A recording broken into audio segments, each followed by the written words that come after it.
தமிழ் பேசும் அன்பு நண்பர்களுக்கு வணக்கம். இன்னைக்கு வீடியோல பாத்தீங்கன்னா செந்தில் பாலாஜி அவர்களும் அவங்க தம்பி அவர்களும் வந்து இன்னைக்கு எங்கெங்கயோ ஒளிஞ்சிட்டு இருக்காங்கன்னு சொல்றாங்க. மீம்ஸ்ல பாத்தீங்கன்னா இந்த திமுகவுல வைஷ்ணவின்னு ஒரு பொண்ணு இருக்குல்ல, அவங்க வீட்டுல போய் தேடுங்க, அங்க கூட இருக்க வாய்ப்பு இருக்குதுன்னு. இந்த பக்கம் பார்த்தா டெல்லிக்கு போயிட்டு இருந்தாங்க, நேபாளம் போயிட்டு இருந்தாங்க.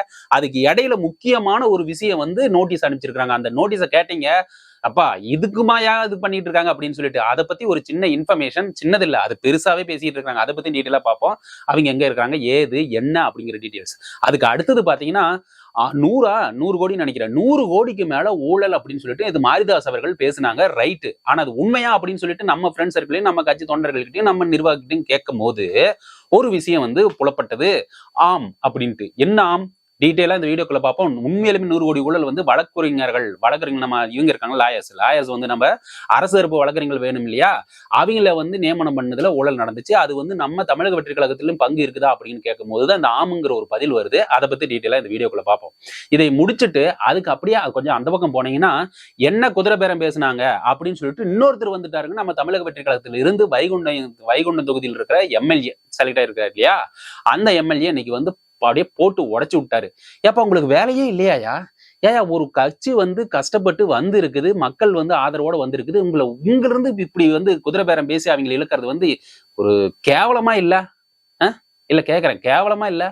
இது நான் மட்டும் கேட்கல, இது ஒருமித்த தமிழக மக்களே கேட்கிற கேள்விதான். இது வந்து மேலும் மேலும் உங்களுக்கு பேக் ஃபயர் ஆயிட்டு இருக்கு. தயவு செய்து விட்டுருங்க. இனிமே ஒவ்வொரு எம்எல்ஏவும் வந்து பேச ஆரம்பிச்சிருவாங்க. வேணாம். இதோட யாருக்கிட்டையும் தமிழக வெற்றி கழகத்தோட எம்எல்ஏ கிட்ட பேசாதீங்க. அவங்க தளபதி விஜய்க்காக வந்தவர்கள், தமிழக முதலமைச்சர் விஜய் அப்படின்னு ஒற்றை முகத்துக்காக வந்தார்கள். அவங்க ஜெயிச்சவங்க வந்து முகத்துக்காக, நம்ம தளபதி விஜய் முகத்துக்காக தான். தயவு செய்து புரிஞ்சுக்குங்க. ஆனா அதையெல்லாம் விட்டுட்டு இருங்க இதை பத்தி எல்லாம் டீட்டெயிலா பேசினாதான் மனசு கொஞ்சம் ஆறும். இதை தாண்டி அண்ணாமலை அவர்கள் வந்து இன்னைக்கு வந்து ஒரு விஷயம் சொல்லியிருக்காங்க. அதுவும் தமிழக வெற்றி கழகத்திற்கு ஒரு மெசேஜ் மாதிரி சொல்லியிருக்காங்க. அது கூடவே டிஆர் பாலு அவர்கள் வந்து எங்களுக்குள்ள ஒரு அண்டர் டீலிங் நடந்துருச்சா, ஒரு டீலிங் நடந்துருச்சு போலயே அப்படிங்கிற கேள்வி கேட்டதுக்கும் ஒரு பதில் சொல்லியிருக்காரு. இதை பத்தி தான் முழுக்க இந்த வீடியோல பார்க்க போறோம். அதுக்கு முன்னாடி நீங்க எப்பயும் ரெக்வஸ்ட் பண்றது, அதாவது நீங்க ரெக்வஸ்ட் பண்றது நாம வீடியோ போட்டுட்டு இருக்கோம், நாம ரெக்வஸ்ட் பண்றது தயவு செஞ்சு அந்த கமெண்ட் செக்ஷன் அப்படி ஸ்வைப் பண்ணீங்கன்னா அதுல ஹைப்னு ஒரு ஆப்ஷன் இருக்கும். அது கொடுத்தீங்கன்னா பெரிய உந்துலா இருக்கும். சப்ஸ்கிரைப் பட்டன் பெல் ஐகானை கிளிக் பண்ணி நம்ம போடுற வீடியோ நோட்டிபிகேஷன் உங்க மொபைலுக்கு வரும். லைக்கும் ஷேரும் கொடுத்தீங்கன்னா நீங்க பார்த்த உணர்வு மற்றவர்களும் அதே உணர்வை பெறுவார்கள் அப்படின்னு சொல்லிட்டு நேரா அந்த லுக்அப் நோட்டீஸ்க்கு போயிடலாம். என்னையா அது நோட்டீஸ்ன்னு சொன்னா திடீர்னு லுக்அப் நோட்டீஸ்ன்னு? ஆமாங்க, லுக்அப் நோட்டீஸ் வந்து நீங்க கொடுத்தாச்சு. ஏன்னா சம்மன் கொடுத்து ஆஜராகாத யாரா இருந்தாலும் அவங்கள புடிச்சு கொண்டுகிட்டு வாங்க, கோர்ட்டு முன்னாடி நிறுத்துங்க. எங்கேயும் தப்பிச்சு போக முடியாது. வெளிநாடுகளுக்கு தப்பிச்சு ஒண்ணு துறைமுகம் வழியா வெளிநாட்டுக்கு போகலாம், ஏர்போர்ட் வழியா வெளிநாட்டுக்கு தப்பிச்சு ஓடலாம். சோ இவங்களெல்லாம் அந்தந்த துறைமுகமும் ஏர்போர்ட்லயும் தப்பிச்சு போகாம இருக்க அவங்களோட இந்த லுக்அப் நோட்டீஸ் வந்து அங்கங்க அனுப்பிச்சு விட்டுருவாங்க. கிட்டத்தட்ட எவ்வளவு துறைமுகம்னு தெரியல, 80 என்னமோ சொல்றாங்க, சரியா எனக்கு தெரியலைங்க, மன்னிச்சுங்க. சோ அத்தனை துறைமுகங்களுக்கும் அத்தனை ஏர்போர்ட்டுகளுக்கும் வந்து லுக்அப் நோட்டீஸ் வந்துருச்சு. இவங்க உடனே அங்க போய் நான் போறேங்க அப்படின்னு சொல்லிட்டு காட்டுனாங்கன்னா மூஞ்சி காட்டி கொடுத்துரும், மாட்டிக்குவாங்க. ரைட்டு, விடுங்க. இப்ப என்னன்னா லுக்அப் நோட்டீஸ் வந்து கொடுத்தாச்சு இல்லையா, கொடுத்த உடனே இவங்க எல்லாருமே வந்து போயிட்டு இருக்கிறது, அங்க இருக்கிறது இங்க இருக்கிறதுன்னு ஒரு செய்தி சொல்லிட்டு இருக்காங்க. எனக்கு தெரிஞ்ச வரைக்கும் எங்கேயுமே இல்ல. அவங்க ஒரு பாதுகாப்பான இடத்துல, குறிப்பா வெளிநாடு போயிட்டு தப்பிச்சு போடிருப்பாங்க அப்படிங்கிறது வந்து பல பேர் சொல்ற செய்தியா இருக்குது. இது எனக்கு நம்பத்தன்மை. ஏன்னா வெளிநாடு தப்பிச்சு போயிட்டா இங்க இருக்கிற விஷயத்தை யாரு பாத்துக்குவா? இங்க அரசியல் சூழ்நிலையே வேற மாதிரி இருக்கு. அப்படி வந்து போயிருக்க வாய்ப்பு இல்ல. சரி ரைட்டுங்க. இப்போ வந்து எங்கெங்க இருக்கிறாங்கன்னு சொல்லட்டுமா? ஒண்ணு வந்து டெல்லியிலங்கிறாங்க, இந்த பக்கம் வந்து கர்நாடகாங்கிறாங்க, அப்புறம் நேபாளம் அப்படிங்கிறாங்க. இந்த பக்கம் போனா இந்த கடைசி சொன்ன ஹைலைட் தான் முக்கியம். ஒண்ணு இல்ல, நம்ம தமிழக வெற்றி கழகத்துல ஃபர்ஸ்ட் வந்துட்டு அப்புறம் தீவிர விசுவாசியா திராவிட முன்னேற்ற மாறிச்சு இல்லையா ஒரு பொண்ணு, வைஷ்ணவி. ரைட், அந்த பொண்ணு வீட்டுல போய் பாருங்கயா, அங்கதாயா இருப்பாங்க அப்படின்னு சொல்லிட்டு கிண்டலோ கிண்டல். ஆனா நான் என்ன கேக்குறேன்னா, அந்த ஃபர்ஸ்ட் சொன்ன இல்லையா அந்த டைலாக், அதாவது கண்டம் விட்டு கண்டம், நாடு விட்டு நாடு, எங்க போனாலும் அந்த மலைக்குரங்க புடிச்சுக்கிட்டு வந்து இந்த ஜெயில மறுபடியும் போடல அப்படிங்கிற மாதிரி இவரு சிங்கம் படத்துல சூர்யா பேசுற மாதிரி சிஎம் விஜய் அவர்கள் வந்து தெள்ள தெளிவா ஒரு ஆர்டர் போட்டிருக்காரு போல இருக்கு. காவல்துறையினருக்கும் சரி, இவங்களுக்கு தப்பு செஞ்சவங்களை எங்கேயுமே தப்பிக்க விடாதீங்க, அவங்கள பிடிச்சு வந்து சட்டத்தின் முன் நிறுத்துங்க, அதாவது சட்டம் இங்க நம்ம நீதிமன்றத்துக்கு முன்னாடி நிறுத்துங்க அப்படின்னு சொன்னதுனாலே என்னவோ தெளிவாவே உங்களுக்கு வந்து எந்த பயம் இல்லையா. அதுக்கு இன்னொரு விஷயம் வேற சொல்றாங்க, லுக்அப் நோட்டீஸ் வந்து கேன்சல் பண்ணுங்க, எங்களுக்கு தப்பிக்கிறதுக்கு வசதி பண்ணிக்கிற அப்படின்ட்டு. இன்னைக்கு போயிட்டு உடனே வந்து நீதிமன்றத்தை தாக்கல் செய்து அந்த லுக்அப் நோட்டீஸ் வந்து உடனே கேன்சல் பண்ணி கொடுத்துருவாங்க. என்ன நீங்க பண்ண செயல்கள் வந்து அத்தனையும் குதிரை பேரம் பேசுனது அவங்களே அப்ரூவரா மாறி எல்லாமே தெள்ள தெளிவா வெட்ட வெளிச்சமா உங்களுக்கு முன்னாடி கண்ணாடி மாதிரி நிறுத்தி விட்டாங்க. நிறுத்தியும் அவங்கள புடிச்சுக்கிட்டு வாங்கயா, கூட்டிக்கிட்டு வாங்க விசாரணைக்கு அப்படின்னு சம்மன் கொடுத்தும் வராது. உங்க பெற்றோர்கள்கிட்ட கொண்டு போய் சம்மன் கொடுத்துருக்காங்க. அப்படி கொடுத்தும் அவங்க வாங்கிட்டாங்க, ரிசீவ் பண்ணிட்டாங்க. உங்களுக்கு இன்ஃபர்மேஷன் பாஸ் ஆயிருக்கு, கண்டிப்பா வந்திருக்கும். ஆனா இந்த சூழ்நிலையில நீங்க வராம இருக்கிறதுக்கு சட்டத்திற்கு நீங்க செய்யற செயல் என்ன? இத்தனைக்கும் நீங்க வந்து கோயம்புத்தூர் தெற்கு அந்த தொகுதியோட சிட்டிங் எம்எல்ஏ நீங்க ஜெயிச்சு. ஆனா நான் உண்மையா சொல்றேங்க, அந்த தொகுதி மக்கள் பாவங்க. உண்மையிலுமே தமிழக வெற்றி கழகத்தை யாராவது ஒருத்தர் ஜெயிக்க வச்சிருந்தீங்கன்னா இன்னைக்கு எவ்வளவு நலத்திட்டங்களும் உங்களுக்கு வந்து சேர்ந்திருக்கும். கொஞ்சம் கூட யோசிக்கல. நீங்க பலமுறை அவரை பார்த்திருக்கிறீங்க, என்னென்ன செயல்கள் செஞ்சாரு அப்படின்னு சொல்லிட்டு அவரை பத்தி ரீட் பண்ணியும் நீங்க வந்து தப்பு செஞ்சிட்டீங்களா, தப்பு செய்யலையா அப்படிங்கிற உள்ளது நான் போகல. ஆனா இப்ப இருக்கிற சூழ்நிலையில உங்களுக்கு நலத்திட்டங்கள் எப்படி வந்து சேரும்? அங்க வந்து எம்எல்ஏ ஒருத்தர் இருக்கணும் இல்லையா?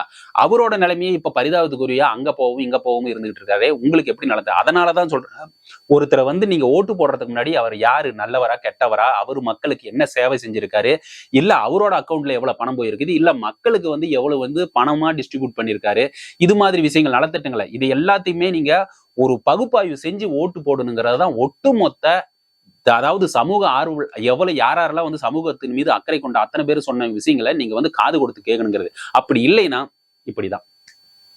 சரிப்பா, இதெல்லாம் முடிஞ்சதே சீக்கிரம் வந்து அவங்க பிடிச்சிட்டு வந்து இங்க கொடுத்து அவங்களோட விசாரணைகள் வந்து உண்மையிலுமே குதிரைபேரம் பேசுன்னு தமிழக வெற்றி கழகத்தை வந்து அரசாங்கத்தை வந்து நீங்க கவிழ்க்கணும் முயற்சி பண்ணீங்களா அப்படிங்கிற கேள்விக்கு அவங்கள பதில் சொல்லி உண்மையிலுமே அப்படின்னு ஒரு நிறுவனமான அவங்க அதுக்கான தண்டனை வந்து வரும். ரைட். இன்னொரு விஷயம் சொன்னேப்பா, இந்த 100 கோடி வந்து இந்த வழக்கறிஞர்கள் வந்து நியமனத்துல என்ன அப்படின்னா ஒண்ணும் இல்லைங்க. நம்ம அரசாங்கத்துக்கு வந்து எப்பவுமே வந்து ஒரு கேஸ் வருதுன்னு வச்சுங்களேன். ஒரு கேஸ் வருதுன்னா தனிநபர் சம்பந்தப்பட்டவர், அவர் தனிநபர் வழக்கறிஞர். ஒரு கேஸ் வருது, ஒரு கிரைம் வருது. அந்த கிரைம் வந்து போலீஸ் வந்து காவல்துறை கொண்டு வந்துட்டாங்க. கொண்டு வந்தோடனே இப்போ வந்து அந்த குற்றம் சாட்டப்பட்ட நபர் வந்து அவருக்கான ஒரு வக்கீல் ரெடி பண்ணிக்குவாரு. ஆனா ஆப்போசிட்ல வந்து ஒருத்தர் வக்கீல் இருக்கணும் இல்லையா? அந்த ஆப்போசிட்ல இருக்கிறவங்க நம்மளோட அரசு தரப்புல வழக்கறிஞர்கள் இருக்கணும். அந்த அரசு தரப்பு வழக்கறிஞர்கள் வந்து இப்போ இதுவரைக்கும் பற்றாக்குறையாகவே இருக்குது. அதை நியமனம் செய்யணும் அப்படிங்கிறது வந்து நமக்கு முக்கியமானது. நமக்கு வந்து உயர்நீதிமன்றம் இங்க ஒண்ணு இருக்கு, மதுரையில ஒண்ணு இருக்கு. சோ அதனோட கிளை சென்னை உயர்நீதிமன்றம், அதனோட கிளை மதுரையில் இருக்கு. சோ இது இந்த கோர்ட்டுக்கும் இந்த நீதிமன்றத்துக்கும் நம்மளோட லாயர்ஸ் வழக்கறிஞர்கள் வந்து தேவைப்படும் போது அது நியமனம் பண்ணி அவங்க அப்பாயிண்ட் பண்ணி வச்சிருந்தா அது கரெக்டா இருக்கும். அது அண்ணா திராவிட முன்னேற்ற கழகத்துல திராவிட முன்னேற்ற கழகத்துல என்ன இருந்துச்சோ அதை அப்படியே பண்ணிட்டாங்க. கிட்டத்தட்ட 1000 எனக்கு சரியான கவுண்ட் வந்து ஒரு 600-700 பேராட்ட வந்து தேவைப்படுது அப்படின்னு சொல்லும் போது இங்க இருக்கிற தமிழக வெற்றி கழகத்தில் இருக்கிறவங்க எல்லாரும் என்ன சொல்லுவாங்க? ஆமாப்பா, நமக்கு சார்ந்த எல்லா வழக்கறிஞர்களையும் போடுங்க, நமக்காக வாதாடுறீங்க வழக்கறிஞர்கள் அந்தந்த கட்சி. இதுதான் வந்து காலங்காலமா நடந்துட்டு இருக்கு. அது அண்ணா திராவிட முன்னேற்ற கழகம் திராவிட முன்னேற்ற கழகம் யாரா இருந்தாலும் அந்தந்த கட்சியை சார்ந்த வழக்கறிஞர்களை அவங்க வந்து நியமிப்பது ஒரு வழக்கம். அதே போலதான் இன்னைக்கும் தமிழக வெற்றி கழகத்தை சார்ந்த வழக்கறிஞர்களை நியமிக்க சொல்லி தலைமையிட்டு இருந்து எல்லா இடத்துக்கும் போயிருக்கு. ஏன்னா பொதுச் செயலாளர் புசி ஆனந்த் கூட சொல்லியிருக்கலாம். அப்படி சொன்னதுல வந்து மாவட்ட செயலாளர்கள் எல்லாருக்குமே அந்த செய்தி பாஸ் ஆனதுனே நமக்கு தெரிஞ்ச வரைக்கும் விஷயங்கள் என்னன்னா, அவங்க வந்து ஏதோ பணம் வாங்கிக்கிட்டு வந்து யாருக்கு வேணாலும் பணம் அதிகமா கொடுக்குறாங்களோ அவங்களுக்கு வந்து நியமனம் பண்ணதா ஒரு செய்தி. இந்த நியமனம் பண்ண விஷயங்களை வந்து நம்ம மாவட்ட, அதாவது அந்தந்த மாவட்டத்தில் இருக்கிறவங்க வந்து எத்தனை பேர் தமிழக வெற்றி கழகத்தில் இருக்கிறீங்க, ஏப்பா நான் வக்கீலையா, என்ன விட்டுட்டு அவருக்கு கொடுத்துட்டீங்களா அப்படின்னு எத்தனை பேர் கேள்வி கேட்பாங்க. அப்படி தெரிஞ்சவங்கள மனக்குமுறல்களை அடக்கி வைக்காம தலைமைக்கு நேரா சொல்லி ஓகே பார்க்கலாம் அப்படிங்கிற கேப்ல நம்மளதான் கண்கொத்தி பாம்பா சுத்தியும் பாத்துக்கிட்டு இருக்காங்க இல்லையா?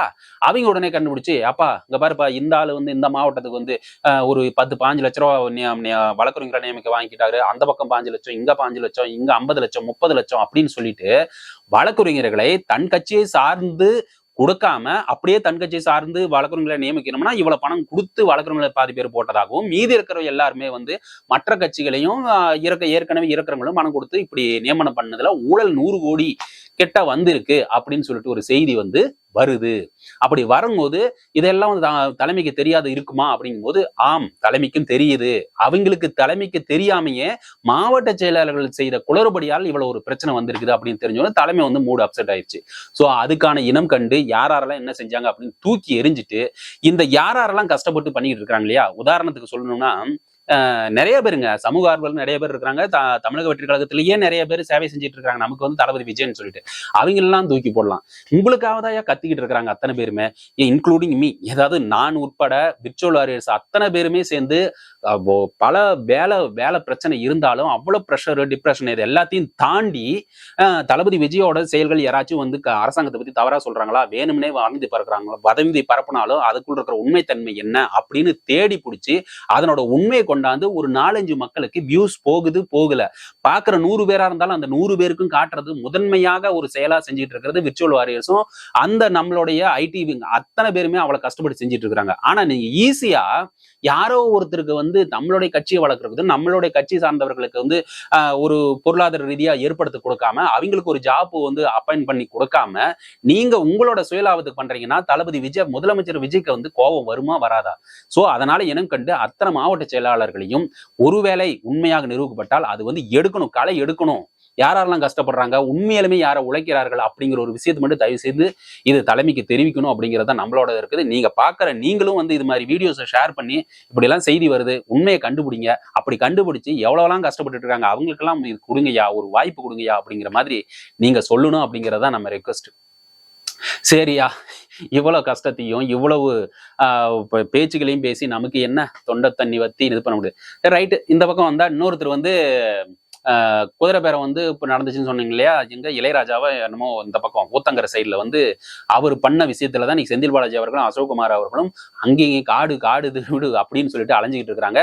குதிரை பேரத்துல வந்து திருநாவுக்கரசு அவர்கள் வந்து இவரோட ஆதரவாளர் செந்தில் பாலாஜி ஆதரவாளர்கள், ஆமா அவங்க சொல்லிதான் நாங்க பணம் கொடுத்தோம், 150 கோடி என்னமோ பேரம் பேசணும் அப்படின்னு சொல்லிட்டு சொன்னாங்க. ஆனா இன்னைக்கு வைகுண்டம் தொகுதி எம்எல்ஏ வந்து இன்னைக்கு ஒரு கம்ப்ளைண்ட் சொல்லி இருக்கிறாங்க. ஆமா, எனக்கும் 50 கோடி பேரம் பேசினாங்க அப்படின்னு சொல்லிட்டு. எப்பா 50 கோடினா என்னப்பா அது? 1 கோடிக்கு 100 லட்சம்யா. யோ யாரு என்ன இல்ல என்னன்னு கேக்குறேன். கொஞ்ச நெஞ்ச பணமா இல்ல ஆசை காட்டுங்க. ஆனா ஒண்ணு சொல்றேங்க, இந்த யாரெல்லாம் குதிரை பேரம் பேசியும் அவங்க வந்து தலைமைக்கு இன்ஃபார்ம் பண்ணாங்க பாத்தியா, சல்யூட்டுங்க. ஏன்னா அந்த பணத்தை வச்சுட்டு லைஃப்லயே செட்டில் ஆயிருக்கலாம். ஏன்னா இங்க இருக்கிற தமிழக வெற்றி கழகத்தின் பேஸ் அந்த எம்எல்ஏ எல்லாமே வந்து ஒரு 5000 10,000 வந்தாவே அவங்களுக்கு போதும் அப்படிங்கிற மாதிரி ஒரு சம்பளத்தை வாங்கக்கூடிய ஆட்கள், வேலை தேடிய ஆட்கள். வேலை இருந்தா பரவாயில்ல, யாராச்சும் வேலை கொடுங்கய்யா, ஒரு அரசாங்க உத்தரவு, அரசாங்க வேலை தான், அது பிரைவேட் கம்பெனியாவது ஒரு வேலை கொடுங்க, ஒரு 5,000 20,000 சம்பளம் கொடுத்தா போதும் அப்படிங்கிற நிலையில இருந்தவங்க தான் இன்னைக்கு வந்து எம்எல்ஏவா இருந்திருக்காங்க. உதாரணத்துக்கு நம்மளுடைய இந்து அறநிலையத்துறை அமைச்சர் ரமேஷ் அவர்கள் வந்து லிங்க்டின்ல போய் எடுத்து பார்த்தா அவர் வந்து வேலை தெரிஞ்சது ஒரு 2-3 வருஷத்துக்கு முன்னாடி வேலை தெரிஞ்ச விஷயங்கள். இன்னைக்கு அவர் ஒரு அமைச்சரா இருக்கிறாரு. ஆனா அவரையும் வேலை பேசி இது மாதிரி பண்ணுறதுக்கு வாய்ப்பு இருக்குது. ஆனா இவங்க எல்லாருமே எதுக்கும் அசைய மாட்டாங்க. அவங்க வந்து தமிழக வெற்றி கழகத்தின் தலைவர் விஜய் அவர்கள், முதலமைச்சர் விஜய் அவர்களுக்காக வந்தவர்கள். அதனால நீங்க வந்து 500 கோடி 1000 கோடியை அவங்க கொட்டி கொடுத்தாலும் வரமாட்டாங்கிறத என்னோட நம்பிக்கை. ஒரு சில இந்த மாவட்ட செயலாளர் மாதிரி இருக்கிறவங்க எல்லாம் அவங்க எல்லாம் அடிச்சு துரத்த வேண்டியதுதான். ஆனா இது மாதிரி எம்எல்ஏஸ் வந்து நம்ம கடைசி வரைக்கும் அவங்களை வந்து போற்றி கும்பிடணும் அப்படிங்கிறது தான். ஏன்னா அதுங்க வந்து ஒற்றை முகம் தளபதி விஜய் அவர்களுக்காக வந்தீங்க. சோ அவரு வந்து இன்னைக்கு ஒரு கம்ப்ளைண்ட் கொடுத்திருக்காங்க. அனிதா ராதாகிருஷ்ணன் சேர்ந்த ஆதரவாளர்கள் அப்படின்னு சொல்லிக்கிறாங்க. அப்படி சொல்லிக்கிட்டு வந்தவங்க தான் என்கிட்ட பேரம் பேசினாங்க, அதெல்லாம் பாத்துக்கலாம், நீங்களாம் வந்து கொஞ்சம் இது எம்எல்ஏ வந்து ரிசைன் பண்ணிட்டு போங்க அப்படிங்கிற மாதிரி நிறைய விஷயம் பேசுறாங்க. எங்களுக்கு சப்போர்ட் பண்ணுங்க, அப்படி சப்போர்ட் பண்ணுங்கன்னு. ஆனா ஒரு பேரம் நடந்தது உண்மையாக அவர் இன்னைக்கு ஒரு பிரஸ் மீட் வச்சு தெளிவு சொல்லிக்கிறாங்க. ஆனா இது மாதிரி செயல்கள் வந்து உண்மையிலுமே கேவலமா இல்ல? கொஞ்சம் யோசிச்சு பாருங்க மக்களே. இது ஒரு அரசாங்கத்தை என்னென்னலாம் பண்ணலாம், யாரெல்லாம் ஒரு சாதாரண ஒரு மனுஷன் வந்து எம்எல்ஏவை வந்து ஒரு பொறுப்புல உட்காரக்கூடாதா? இது ஜனநாயகமா? இந்த ஒரு அரசாங்க கட்டமைப்பு, இந்த அரசாங்கத்தை உருவாக்குனது ஒரு சாதாரண ஏழை எளிய மக்களுக்காக, அவங்களே தன்னை வழி நடத்தி கொண்டு போவதற்காக உருவாக்கப்பட்ட அரசியலமைப்பு சட்டம். அந்த அரசியலமைப்பு சட்டத்தின் படி நாம இயங்குவதற்கு ஒரு கட்டமைப்பு கொண்டு வந்துடும் ஒரு அரசாங்கத்தை. அந்த அரசாங்கத்தை வந்து ஏழை பிள்ளைகள் நடத்தக்கூடாதா? யோசிச்சு பாருங்க. உடனே வந்து இவங்க தான் இருக்கணும் அப்படின்னு அந்த கட்டமைப்பை மாத்தி வச்சுட்டாச்சு. அது மாத்தி வச்சாச்சு. இதையே பழக்கப்படுத்திவிட்டா 1 வருஷம் 1.5 வருஷம் அலுவலர்கள் எல்லாத்தையும் ஆபீஸ்ல வேலை செய்யறவங்க அதாவது அரசாங்க அலுவலகத்துல நீங்க லஞ்சம் வாங்காத, இது மாதிரி வந்து கரப்ஷன் கலெக்ஷன் எதுவுமே பண்ணாத அப்படின்னு சொல்லி பழக்கப்படுத்திட்டா அவங்க உடனே பழக்கப்படுத்திடுவாங்க. புதுசா வர கவர்மெண்ட் வந்த உடனே நீ மறுபடியும் ஆரம்பியா லஞ்சம் அப்படின்னு சொன்னா அவங்களுக்கு ஒரு இதா இருக்கும்ல. அலுவலர்களை விட்டுருங்க, அங்க வேலை செய்யறவங்களை விட்டுருங்க, மக்கள் போய் மறுபடியும் வந்து ரெகுலரா நடந்துகிட்டு இருக்கிற அந்த சர்க்கிள், அந்த ரொட்டேஷனை திடீர்னு நீங்க மாத்தணுமே கேள்வி கேட்பாங்களா? போராட்டம் நடக்குமா? இது நாள் வரைக்கும் 5 வருஷமா இப்படி நடந்துச்சு, ஏன் இப்ப மாத்துறீங்க? அப்ப இந்த கவர்மெண்ட் வந்தோடனே அப்படின்னு சொல்லிட்டு கேட்பாங்களா? அதை உடைக்கிறதுக்கு தான் நீங்க பிளான் பண்ணிட்டு இருக்காங்க. அதுக்கு நம்ம தமிழக வெற்றி கழகத்தின் தொண்டர்களும் நம்மளோட எம்எல்ஏக்களும் அதுக்கு வழியே கொடுக்க மாட்டாங்க அப்படிங்கிறத என்னோட கருத்தா இருக்கு. ரைட்டுப்பா, இதை முடிச்சுட்டு இந்த அண்ணாமலை அவர்கள் சொன்னீங்க, என்னையா அண்ணாமலை அவர்கள் ஒண்ணு இல்லைங்க. அவரு நம்ம தமிழக வெற்றி கழகத்தை விஜய் அவர்களுக்கு நீங்க கொடுக்கணுங்க, டைமை கொடுக்கணும், 1 வருஷமாவது கொடுக்கணும். ஏன்னா வந்தவங்க எல்லாருமே அட்மினிஸ்ட்ரேஷன் என்னன்னே தெரியாதவங்க. அவங்க ஆபீசர்ஸ் என்ன சொல்றாங்களோ அதை எல்லாத்தையும் கேட்டு அதன்படிதான் நடக்கும், இன்க்ளூடிங் சிஎம் விஜய் அவர்கள் கூட அப்படின்னு ஒரு விஷயத்தை சொல்லிட்டு அவர் அடுத்து இன்னொரு பக்கம் சொல்றாரு. டிஆர் பாலு அவர்களுக்கும் இவன் கேஸ் போட்டார் இல்லையா, டிஆர் பாலு மேல. அந்த கேஸுக்கு குறுக்கு விசாரணை பண்ணணும்னு சொல்லிட்டு வரும்போது குறுக்கு விசாரணை இவனும் போய் பண்ணாரு. மறுபடியும் அவர் உடம்பு சரியில்லை, எனக்கு 82 வயசு ஆயிருச்சு, நான் இந்த கட்சியில இவ்வளவு பொறுப்புகள் இருந்தேன், அப்படி இப்படின்னு சொல்லிட்டு தெள்ள தெளிவா நமக்கு நான் இது பண்ணிக்கிறேன், வித்ட்ரா பண்ணிக்கிறேன் அப்படின்னு சொல்லிட்டு அந்த கேஸை வாபஸ் வாங்கிட்டாரு. வாபஸ் வாங்கினோன்னு என்ன சுத்தி சொல்றாங்களே அப்படின்னா, அண்ணாமலை அவர்கள் சொல்றாரு, எனக்கும் அவருக்கும் டீலிங் ஓகே, பணமெல்லாம் பரிமாறிச்சு அப்படி இப்படின்னு. அதெல்லாம் கிடையாது, நான் இன்னைக்கும் குறுக்கு விசாரணை செய்வேன், இன்னைக்கும் தேவைப்பட்ட எல்லா விஷயங்களும் நேர்மையாகவும் என் மனசாட்சிக்கு உட்பட்டு நான் செய்யறேன் அப்படின்னு சொல்லிட்டு அண்ணாமலை அவர்கள் சொல்லியிருக்காரு. ரைட்டுங்க, அவர் சொன்ன விஷயம், அவரோட விஷயங்களை அவர் நிரூபிக்க பார்த்தாரு. நான் டிஆர் பாலு அவர்களுக்கும் எங்களுக்கும் எந்த விஷயம் இல்லை, நான் விசாரணை பண்ணது இதுதான் அப்படின்னு சொல்லிட்டு அவர் சொன்னாரு. ஆனா அவர் சொன்ன ஒரே விஷயம் மட்டும் தமிழக வெற்றி கழகம் சூப்பரா நடந்துகிட்டு இருக்கு. காரணம் என்னன்னா, நான் எதிர்பார்த்தேன், அதாவது முன்னாடி இருந்த அதே மாதிரி இந்த ஊழல், லஞ்சம், கரப்ஷன், அந்த கலெக்ஷன், இது மாதிரி விஷயங்கள்லாம் நடக்காம இப்ப குறைஞ்சிக்கிட்டே வர்றது கண்கூட நான் பார்த்துக்கிட்டு இருக்கிறேன். எனக்கு அபிஷியலா நிறைய விஷயங்கள் எனக்கு தெரியும். அப்படி பார்க்கும்போது விகிதாச்சார அடிப்படையில இந்த ஊழல்கள் எல்லாமே குறைஞ்சிக்கிட்டு வருது, லஞ்சங்கள் எல்லாமே.